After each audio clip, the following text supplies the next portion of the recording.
Ladies and gentlemen, apologies for the slightly late start. We've sort of one or two things we were trying to sort out. I'd like to start with apologies. I think we have one that I'm aware of, which is Councillor Lisa Eldred, who's on leave. Chief Executive. Yes, the Chief Executive, Paul Robertson, sends his apologies. He's also on leave. Are there any other apologies? Okay. Thank you. There are no late items. Is that right, Janie? Yeah. No late items. There's no receipt of petitions. There are no urgent items which calling will not apply. Declarations of interest from anyone? Okay. Minutes of the meeting held on 20th of January 2016, so we can just agree that.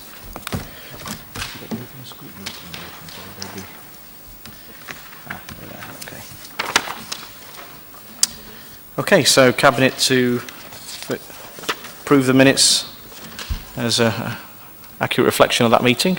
Yep, so that's been moved. Can I have a show of hands, please? Okay, thank you very much.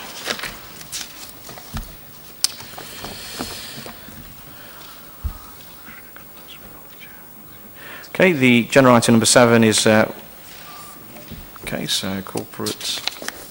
Okay, the recommendations of corporate scrutiny and governance board I'll take, as I normally do, with the specific agenda items. Okay, and then we also have 7A as well, and we'll take that along with the main body of the report. So moving on to the first key decision, general item number 8, determine school admission arrangements for Derby City maintained and voluntary control schools 2017-18, and that's over to Councillor Russell. Thank you. Thank you, Chair. Yeah, this is an annual statutory report seeking approval to determine the school's admission arrangements following a statutory consultation for the academic year 2017 to 18. We have to run this consultation statutorily every year. I'm pleased to report that we did that in time and we received no objections or comments from members of the public, and there are no changes in relation to the admissions criteria, which are broadly similar to most other local authorities. So I just ask that Cabinet approve that, and I'm happy to accept the recommendation from scrutiny as well, Chair. Any questions, contributions from anyone on this?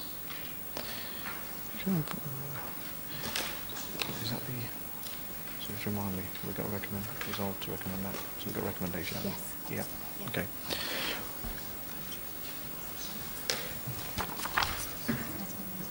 Resolve. Yeah, agenda item number 8. I've got it. Yeah. So that's resolve.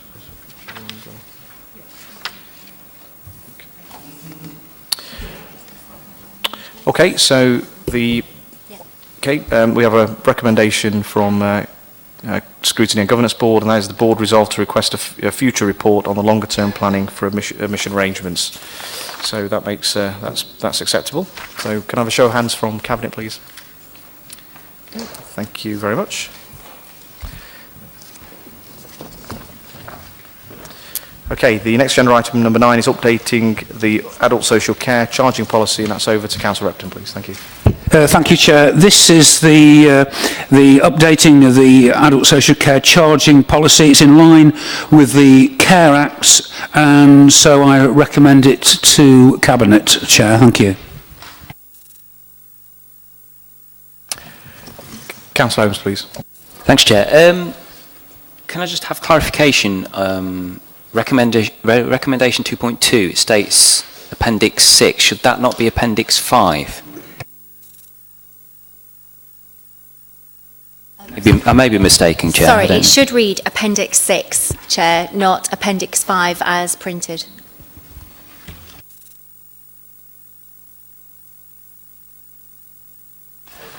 Okay, any other questions, comments or contributions from anyone?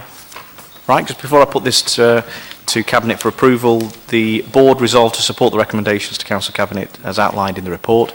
So that's a really important tick. So Cabinet to approve the recommendations as set out in the report. Can I have a show of hands, please? Okay, thank you very much. The next agenda item is fees and charges, adult social care, and that's over to Councillor Repton again. Thank you. Thank you, Chair. This reflects the increased costs and inflation and wages, external wages. We've got care homes. The charges are likely to go up by 4.78%, home care by 5%, and in-house services by 3.1%. So it reflects that, Chair. So I recommend to Cabinet approval. Thank you. Okay, thank you, Councillor. Any other questions, contributions from anyone? Okay. Before I put this recommendation to Cabinet, again, the Board has resolved to support the recommendations to Council Cabinet as outlined in the report. So Cabinet to approve the recommendations as set out in the report. Can I have a show of hands, please? Okay, that's approved. Thank you.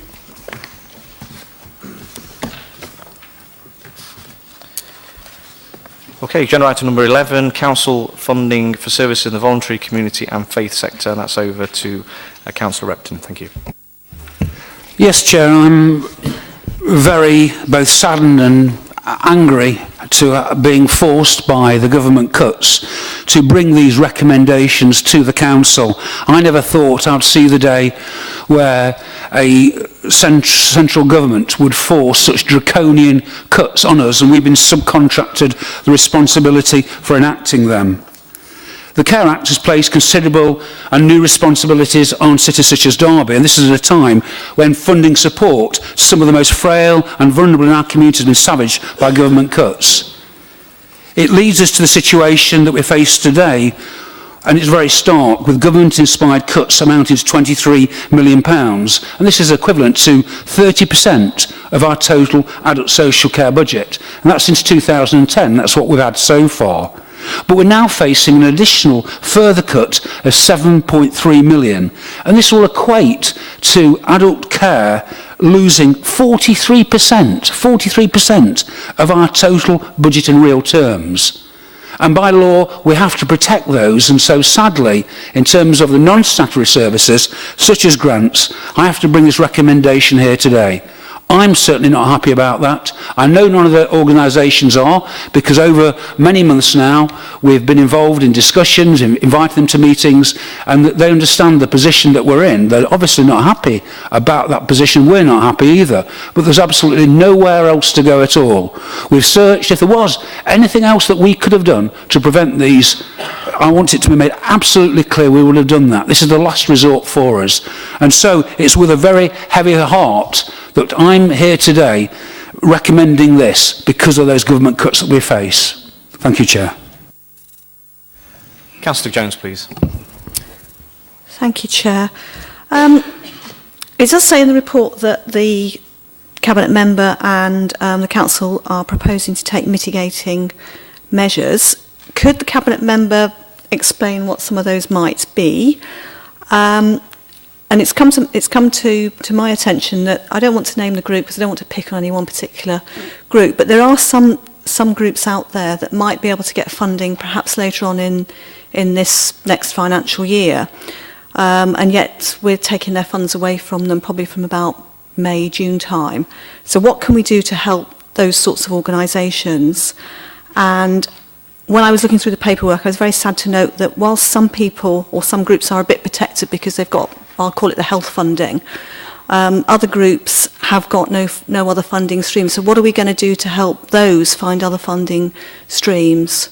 I accept we are where we are at the moment, and it is a sad day. Councillor Repton, please. Yes, the mitigating factors are that we'll certainly be meeting each and every group, looking at what is if there is any way forward for them. The thing that we haven't got, because of what I've explained sadly, in the position the government have put us in, is money. What we have got is expertise and plenty of goodwill. And we will discuss with each and every one of those groups any alternative funding sources, different ways they wish to operate. That's what we can look at. But the one thing, and I've got to be completely honest with people, I don't want anyone to be deceived. One thing we haven't got, and that's quite clear, is money. But what we have got is goodwill and knowledge and experience, and we'll share that with them and look at any other alternative sources of funding or other ways that they can operate. Thank you, Chair. Councillor James, just to clarify, just one, can I add to that? When we talk about not having money, obviously in terms of discretionary funding, but what we can do, and there is an opportunity with the voluntary sector, is the council performs a number of important statutory services, and you've got to bear in mind the impact of the cuts are, as we've said, and this is up and down the country now, including many Conservative councils are also saying the same thing now, because they've been also now hit hard as a result of cuts, although I do hear today that the government at the 11th hour has found a way of giving extra several, I think to the tune of several £100 million to mainly Conservative authorities. That's been announced today, so that is another kick in the teeth for, so clearly we have a government that wants to support a fair deal for Conservative authorities but not support urban councils like Derby, so that's been well publicised today in the national press. But what we can do is, given our statutory functions, there is an opportunity for the voluntary sector to come in, have a look at what we do that we legally have to, because we do deliver a number of important services to very vulnerable people that are statutory, and we fund them as a direct provision at the moment. We are looking at now other options where we can maintain this current quality, or if we can enhance that quality and do it through our local partners in the voluntary sector, even better. So we are now gearing up to invite voluntary sector groups in to look at what we do and see if there's anything specifically they might be interested in that we can outsource to them. And that is not short term. That is quite a big step because we need to put a team together to prepare, obviously tender and all the legal processes that do go with it. But that is certainly an opportunity there for, I would hope, for as many voluntary sector groups as possible. Any other questions or contributions from anyone? Okay.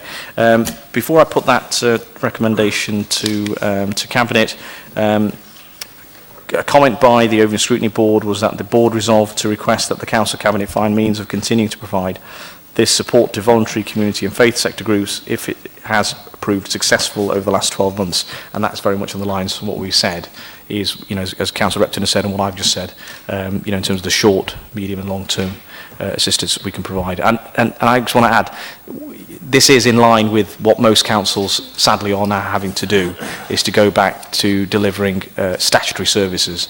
And it should come as no surprise, and many of you will have heard of the Barnett Graph of Doom, which was one of the earlier predictions by a council back in 2011. They did the earlier projections, they anticipated the decline in funding for councils, and they predicted eventually we will get to a point where, with increased pressures on delivering statutory services, with a reduction in funding, that eventually discretionary services would sadly cease. And yet, the more precarious position is that councils will struggle yet potentially to even deliver statutory services. But we have found ourselves in a position of being a sustainable council, and that is a huge positive. It puts us, it protects the reputation of the city, because what we didn't want to do is to find ourselves in a position of not being able to balance the budget and have commissioners coming into the city. So it puts us in a really strong position to continue the Fair Deal for Derby campaign, which up to very recently it was just a Labour campaign. But I'm really pleased that both the Liberal Democrats and UKIP are on board with that campaign. It strengthens our hand, and I will be coming to Councillors Graves and Councillor Jones as my counterparts in the Liberal Democrats and the UKIP to talk about how we can take that campaign forward. So one of the options is, any lobbying we do should be joint lobbying between ourselves. So we'll start working on that.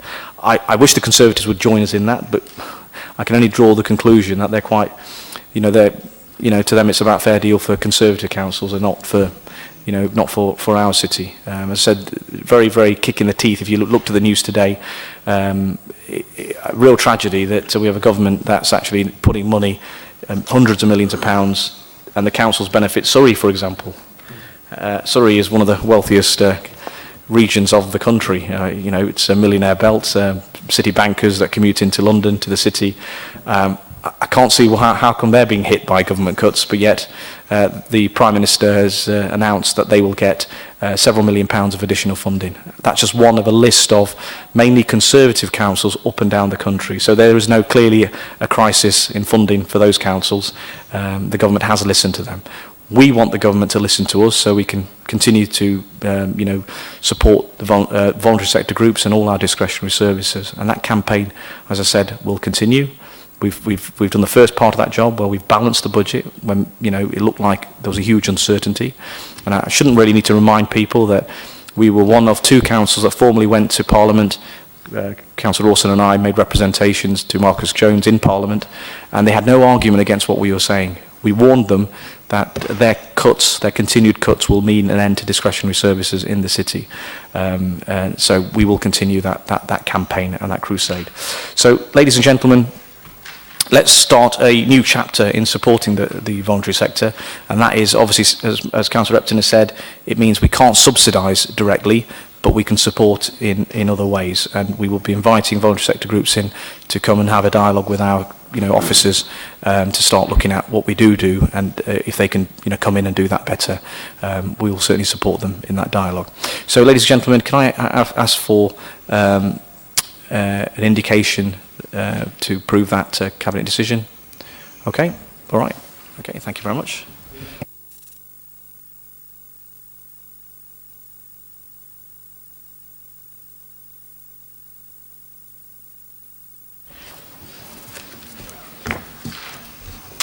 Okay, the next agenda item is number 12, Derby Housing Zone, City Centre Living. Councillor Rawson, please. Thank you, Chair. This is a rare bit of good news in amongst the gloom of the government cuts that we've unfortunately just been discussing. However, I am pleased to report that the Homes and Communities Agency has given the City Council £213,000 to develop our city centre housing zone. This is money that has to be spent exactly on this initiative. We haven't got any choice in terms of reallocating it for any other purpose, but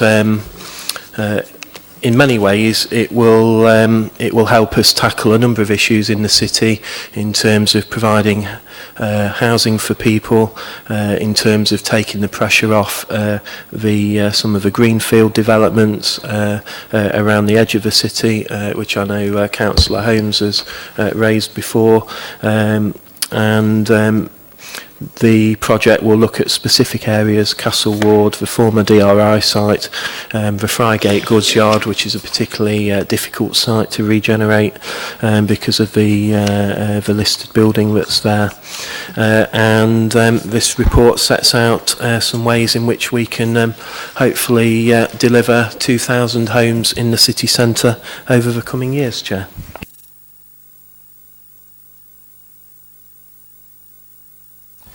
Okay, Councillor Holmes, please. Thank you, Chair. No surprise to say that I welcome this, fully support it. It's great to see the HCA funding come to Derby for this purpose. I think it is a worthy cause for that kind of funding to kickstart what has been a priority for previous administrations as well, to ensure that we regenerate brownfield sites.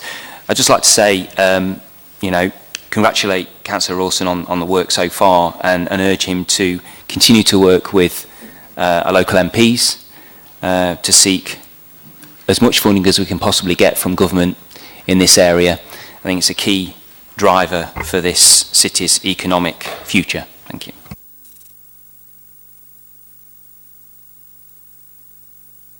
Okay, any questions? Yeah, high praise for Councillor Rawson. Well done, Councillor Rawson. I look forward to when Councillor Holmes praises me, so I might have to wait till the end of time. But no, that's a very important report. So thank you very much, Councillor Rawson and Councillor Holmes, for your comments on that. Any other questions, contributions from anyone? Okay. In terms of the board resolved to request a future report on the progress towards redevelopment of the Frygate Goods Yard site at an appropriate time, which we're happy to do. So, Cabinet to approve the recommendations as set out in the report. Can I have a show of hands, please? Okay, thank you very much.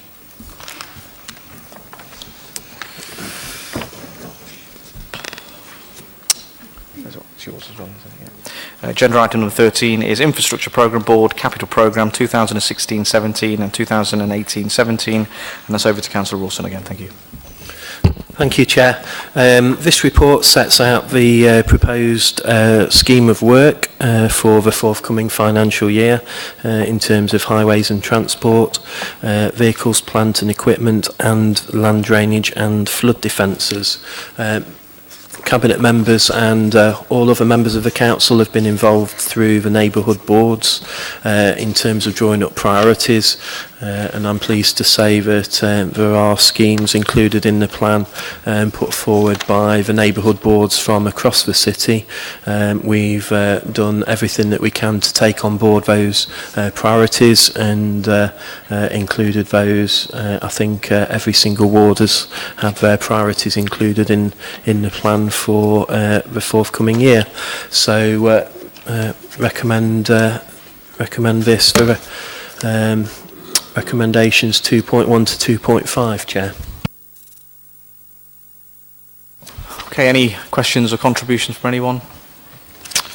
Right, I can read out what the board decided. The board resolved to recommend that 1, a breakdown of vehicle maintenance costs is circulated to the board. 2, future reports of the Infrastructure Programme Board Capital Programme include figures for the revenue elements of items on these programmes. 3, members are consulted on the future process for identifying neighbourhood priorities and allowing ward members to input and put forward representations for future investment. I think we're happy to recommend that. Cabinet to approve the recommendations plus the board's recommendation. Can I have a show of hands, please? Okay, thank you very much.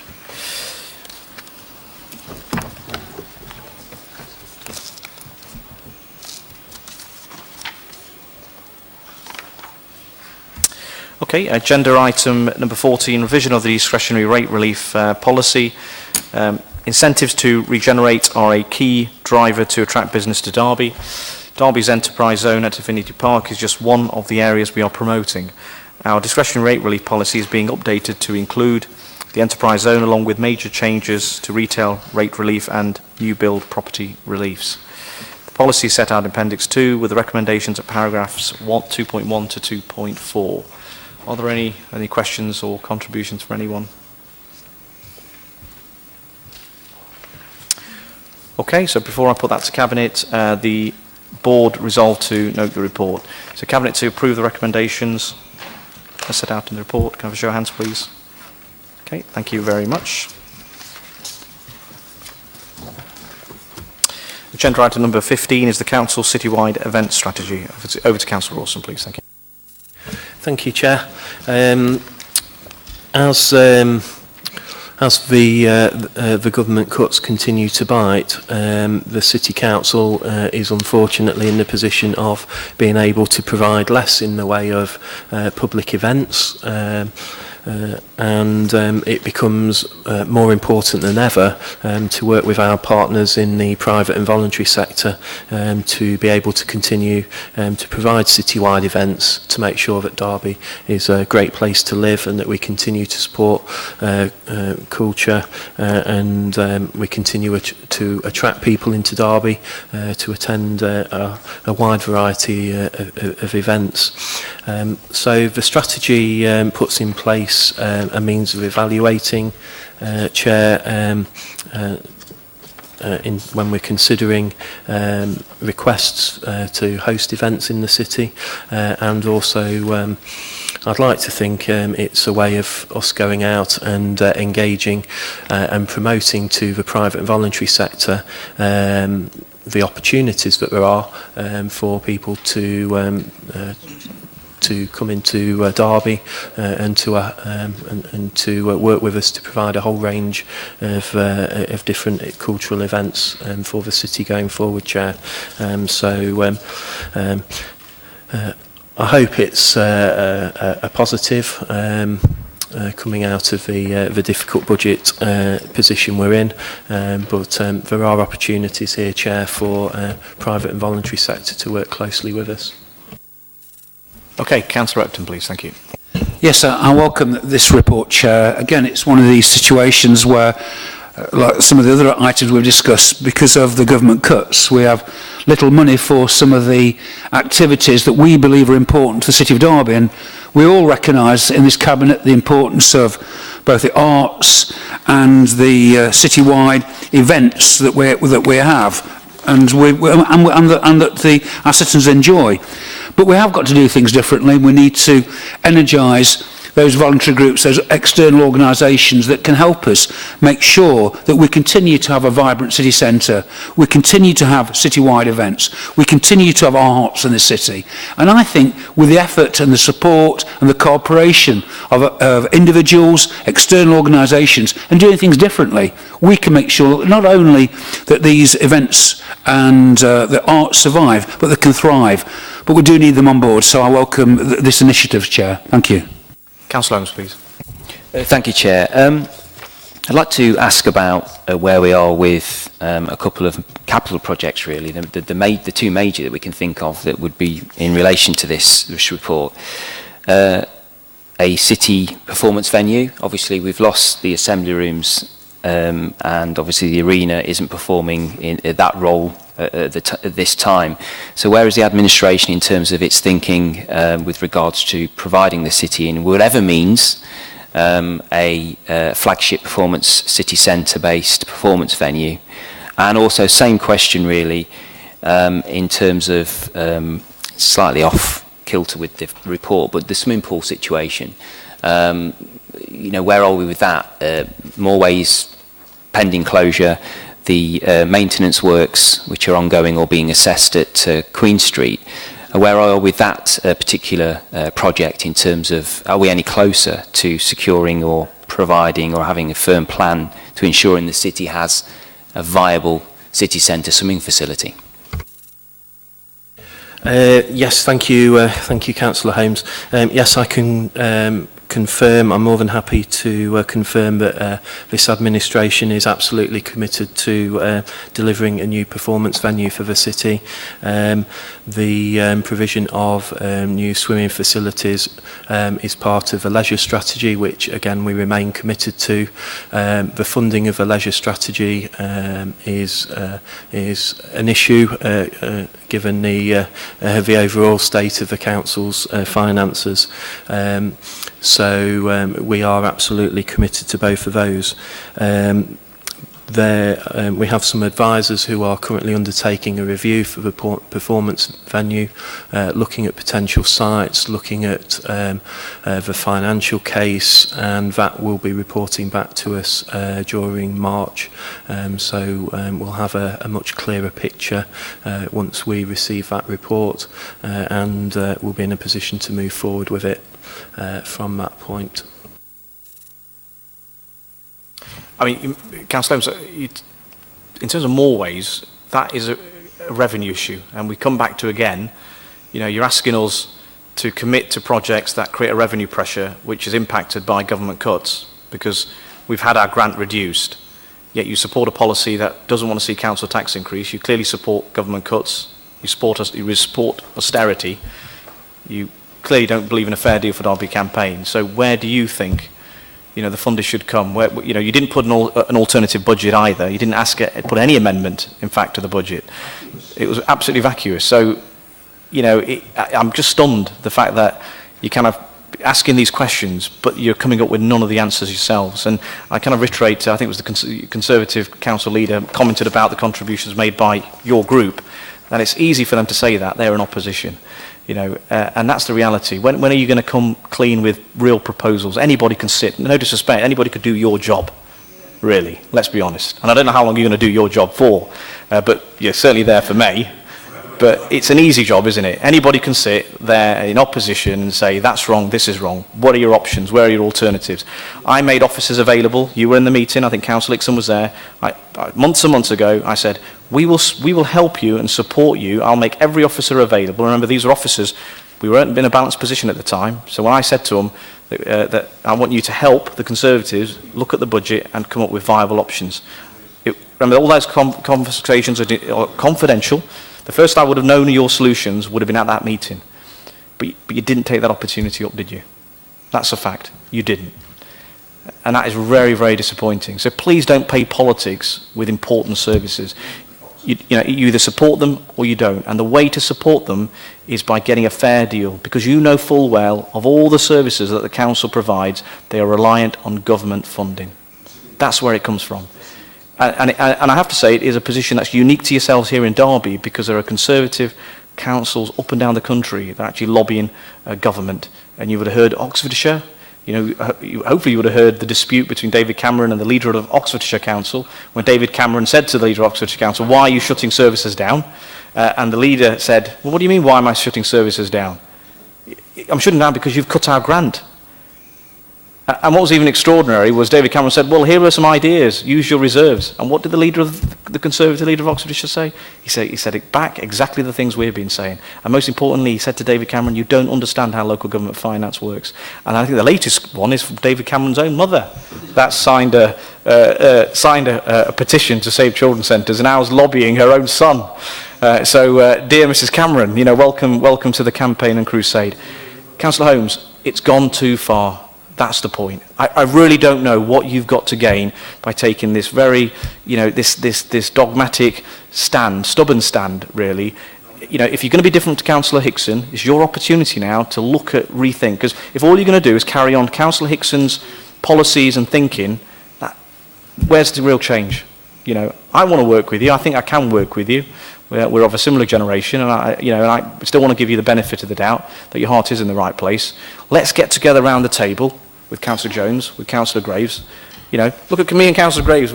There's a lot of things we don't agree with, but I've got respect for Councillor Graves. He wants to get involved and support the fair deal for Derby. Councillor Jones as well. We've had our disagreements over the years. I served a petition on you, and I nearly got arrested.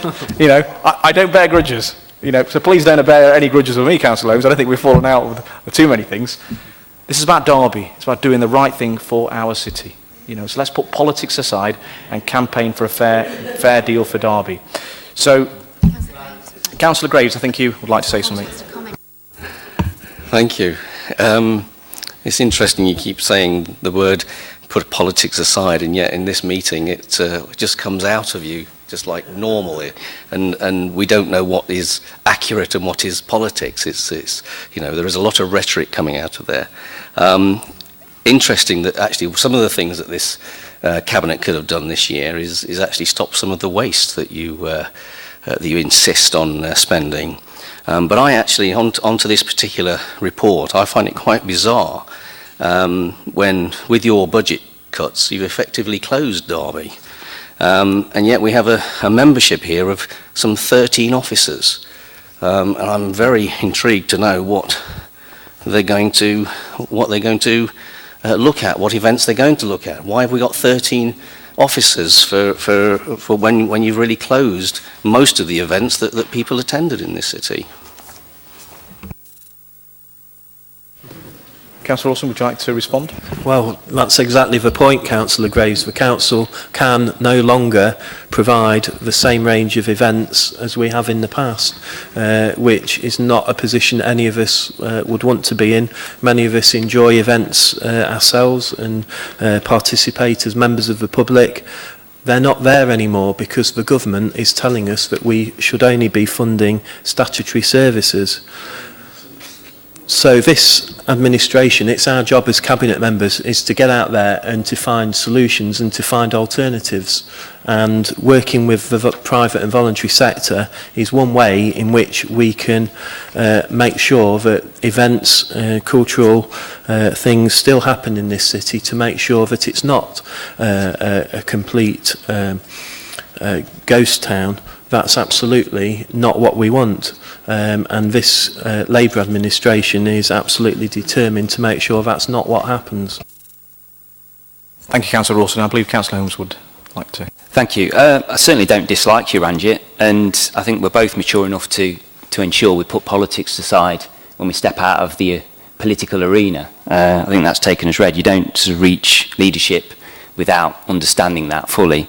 But I do look forward to presenting a viable alternative to your administration in the forthcoming elections. Watch this space. Keep your powder dry. Don't keep it too dry. Okay, so Cabinet...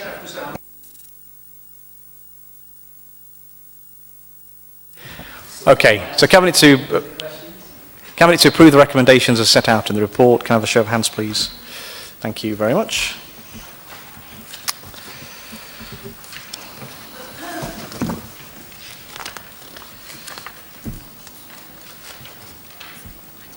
Yeah.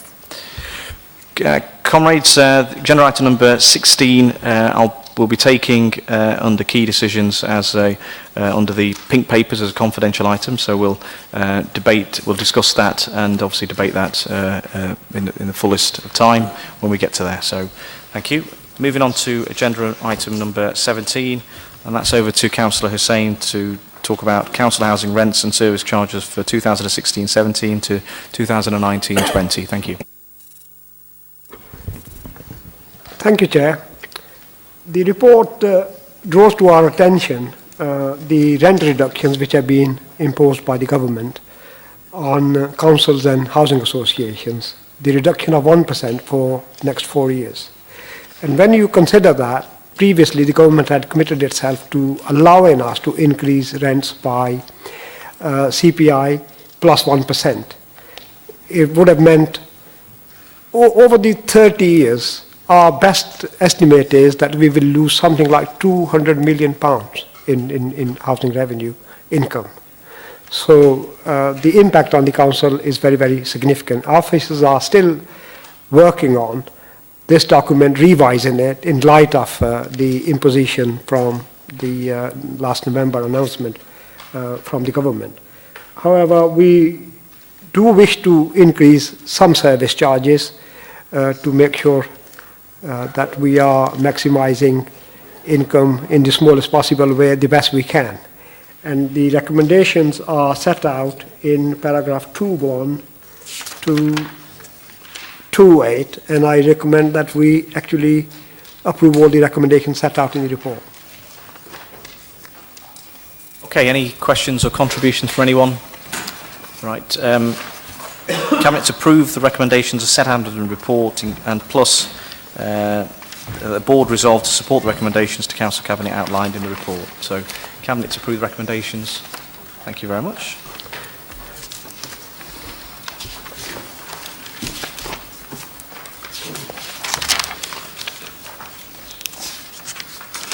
Okay, agenda item number 18 is the Q3 capital budget monitoring for 2015-16 to 2017-18. This quarterly report highlights the proposed changes to the capital programme and the performance in delivering the schemes.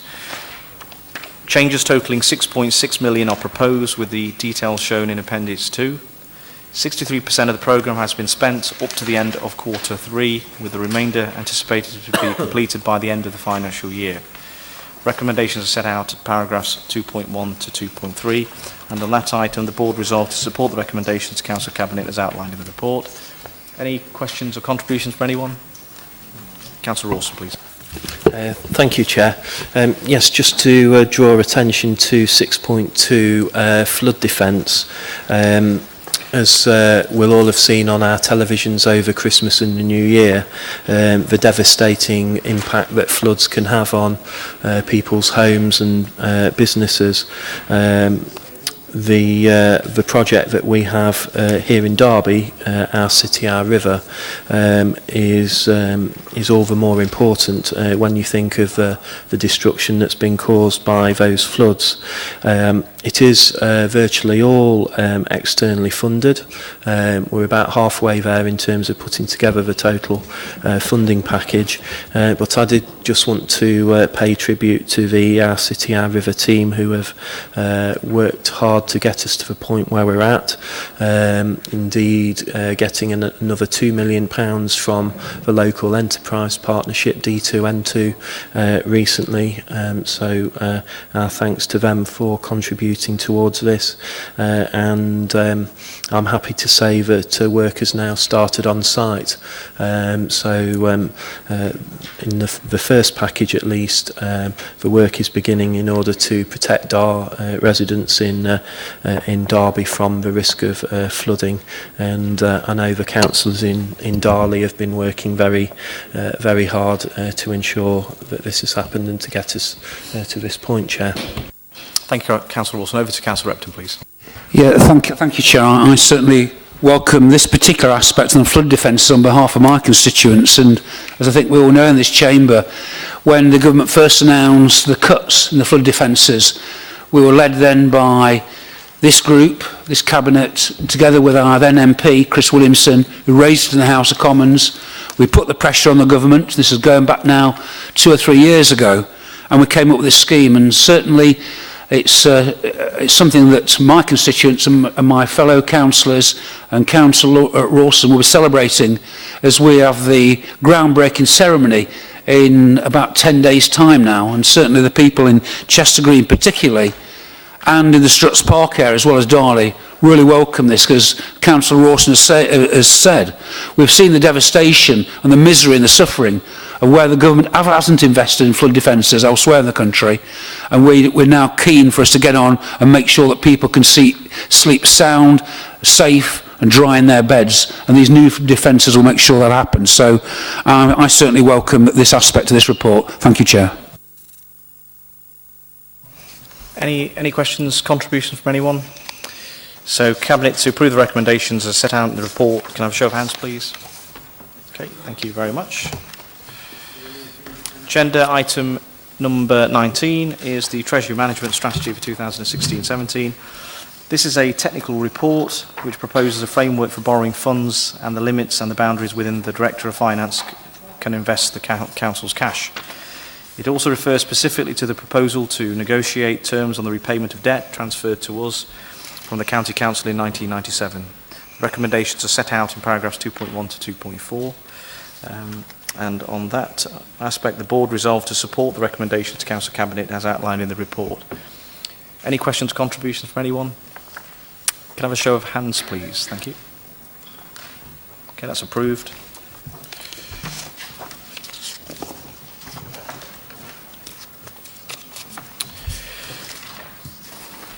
Okay, the agenda item number 20 is the council plan. This is the normal council plan which is required.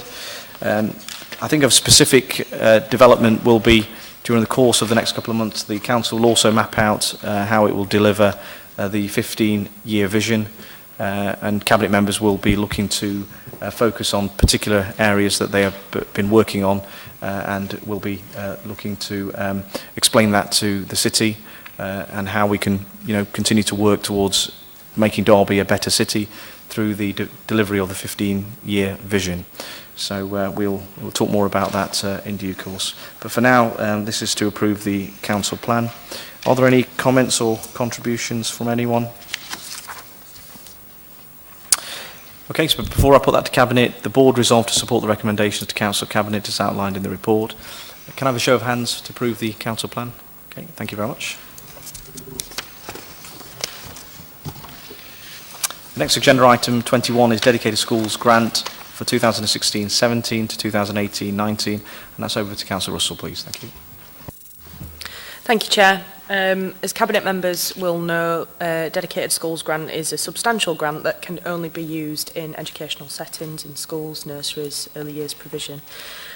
This report actually summarises details of the school funding settlement for Derby, and overall the amount of DSG, rather sadly but probably not surprisingly, has not increased other than a very nominal amount in the high needs block. That's very disappointing because that doesn't reflect the pressures that we are facing as a city due to increase in pensions, national insurance and more children unfortunately requiring specialist support in mainstream schools. However, I'm pleased to say that our finance team has done a lot of work on this, and we've been able to review all the budgets and contingencies as well as the reserves to ensure some real tangible growth to our DSG budget, which will make a positive impact to the children and young people of our city. And I'd just like to also add that this was taken to Schools Forum last night and it was unanimously supported there. Thank you, Chair. Okay, thank you, Councillor Russell. And it's the Board also resolved to support the recommendations to Council Cabinet as outlined in the report. Any questions or contributions from anyone? Okay, so can I have a show of approval from Cabinet? Thank you very much.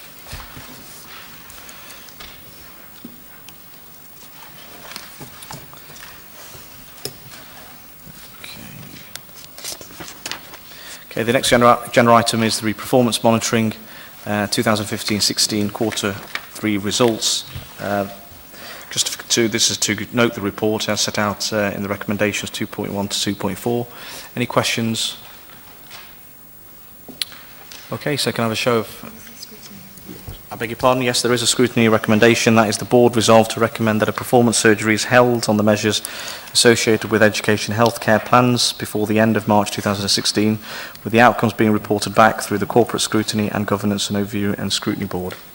So Cabinet to approve the recommendations plus the recommendation from the board. Can I have a show of hands, please? Okay, thank you very much. Did you want to say something?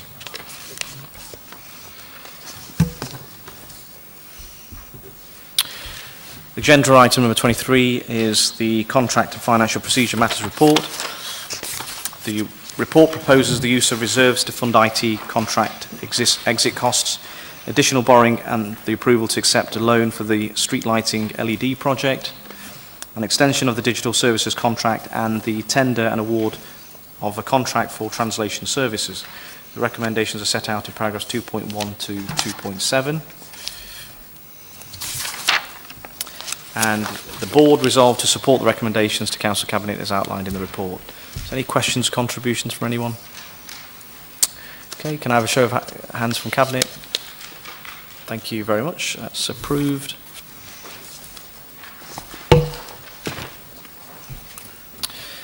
The next agenda item is number 24, Osmaston Vision Marble Hall, and that's over to Councillor Rawson. Thank you. Thank you, Chair. Some more good news for colleagues. Councillor Shankar and myself have been out this afternoon to the Marble Hall by chance to receive the keys of the building, and I do recommend Cabinet members and other councillors to visit the project and see for themselves what a fantastic job's been done there in terms of transforming this historic Derby building into what it is today. The report just seeks to update members on the progress of the refurbishment and the conversion, and seeks a number of approvals relating to the progression and the future operation of the project. The project has refurbished a listed building at the heart of the Osmaston community, creating a managed workspace for new and growing businesses. The day nursery provision is already let, and I know there's been some confusion about that in the media, but the day nursery provision is certainly in place, and also a catering training facility and cafe. Following an unsuccessful open tender process to procure a private facilities management provider, the report seeks approval to use our own in-house business centre management team, Connect Derby, who manage Riverside Chambers and some of the other Connect Derby buildings very successfully, to run the Marble Hall until it becomes viable for re-tender. I'd also like to mention YMCA, who have been contracted to deliver the catering kitchen and training facility there. A lease has been negotiated, resulting in a profit share arrangement on the cafe in lieu of rental payments for the training kitchen and cafe space. So the council will share in their profits and their success in due course. And that's, I think, Chair, is a summary. The recommendations are 2.1 to 2.5. Okay, Councillor Shankar, I believe you want to say something as a ward councillor as well. So, thank you. Thank you, Chair, and thank you, Councillor Rawson, for leading on such a successful project and bringing it to fruition. Over £4 million invested in one of our most deprived areas of the city in such an iconic building. A building which will provide valuable services to local residents and creating jobs and opportunities for many generations to come. I'm actually glad that, although the report in 1.2 says we were unsuccessful in an open bid process to find a private facilities management provider, I'm actually glad that we didn't manage to find somebody, and our in-house Derby Connect team will be managing the facilities. They've made an excellent job just across the road at the Riverside Chamber, and I'm advised already, despite the press reports of last week, occupation or offers for occupation are over a third full already, and I'm sure they'll have the rest of the premises full very soon. The nursery will be moving in as soon as their due diligence and risk assessments have been carried out. The YMC have signed up and will be providing valuable training sessions as well as a cafe facility at the venue for people to use, businesses to use, and obviously providing valuable skills for again, generations to come learning their trade. So I think it's absolutely fantastic news. It continues to show our commitment to the area. £4 million invested in the Marble Hall, £5 million invested in Osmaston Primary School recently, and as if you go down, and I'm sure you have been through Osmaston, the new homes going up and around the area, it's regeneration being carried out in desperately tight financial constraints being imposed on us by the government. And it was only a few years ago the then Tory leader of the council, and thankfully he's not on the council any longer, and I'm sure Councillor Holmes agrees with me on that as well. Councillor Jennings then said we would have to stop the regeneration in the area because of austerity, but we have found innovative ways of delivering and continuing to deliver that regeneration in the area for the benefit of the local community. Okay, thank you, Councillor Anker. I know you specifically deserve a lot of credit here because I know you've been working very closely with our regeneration officers for a number of years in terms of representing your constituents that live in that area in terms of redeveloping that. So a massive credit goes to you. You're absolutely right, that's an area that's been completely turned around. It was an area that sadly was on the decline. Contributing to obviously a number of other social issues as well. So, but the investment that's gone into it, there's a massive turnaround in improving the quality of life of local residents. So as I said, you deserve our, appreciation for the work you've done there. Are there any other contributions, comments from anyone? Just also say the board also resolved to support the recommendations to Council Cabinet outlined in the report. Before I put the recommendations to Cabinet for approval, just an amendment. On page 7, under 4.27, it says a memorial stone to the 42 people who lost their lives during the World War II bombing. That needs to be replaced. The figure 42 needs to be replaced by 23. So instead of 42, it'll read 23. So Cabinet to approve the recommendation set out in the report, including that amendment which I've just read out. Can I show of hands, please? Okay, thank you very much. That's approved. Okay, so item number 25, that's the exclusion of press and public, and as we do have members of the press here, there's no members of the press, just public. So members of the public to consider a resolution to exclude the press and public during consideration of the following item, and I read out and I quote, that under section 100A of the Local Government Act 1972, the press and public be excluded from the meeting during a discussion of the following item on the grounds that it involves the likely disclosure of exempt information as defined in paragraph 3 of part 1 of schedule 12A of the Act, and that the public interest in maintaining the exemption outweighs the public interest in disclosing the information.